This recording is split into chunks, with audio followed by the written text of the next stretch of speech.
హల్లెలూయా. దేవుని బిడ్డలారా, మరి దేవుని విషయాలు మరికొన్ని విషయాలు మరి మీతో పంచుకోవాలని నాకు ఆశగా ఉన్నది. మరి చాలా సంఘాలున్నాయి, సంస్థలున్నాయి. మరి మన క్రైస్తవ్యంలో డినామినేషన్లు మరి ఉన్నాయి. కానీ కొంతమంది కొన్ని రకాలుగా పాటిస్తున్నారు, కొంతమంది కొన్ని రకాలుగా పాటిస్తున్నారు.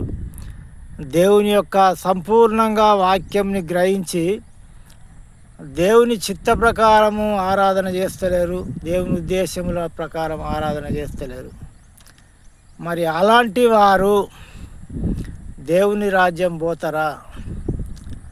అది మనము జ్ఞానంతో ఆలోచించి వారికి మరి అర్థమయ్యే రీతిన కొన్ని విషయాలు బోధించాలని నాకు ఆలోచన. ఎందుకంటే మనకు తెలిసుండి చెప్పకపోతే దేవుడు మన మీద తప్పు మోపుతాడు. హల్లెలూయా.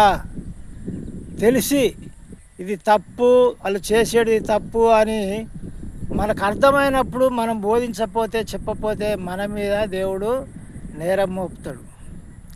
అది ఖచ్చితంగా మీరు గుర్తుంచుకోవాలి. ఎవరే కానీ క్రైస్తవులు చేసేది ఇది కొన్ని తప్పులు ఉన్నాయి, వాళ్ళకు పరలోక రాజ్యం ఉండదు కదా, మరి దేవుడు వాళ్ళ మీద తప్పు మోపుతాడు కదా మనకు అర్థమైనప్పుడు దాన్ని ఖచ్చితంగా చెప్పి మన మీద నుండి బరువు అనేది దించుకోవాలి.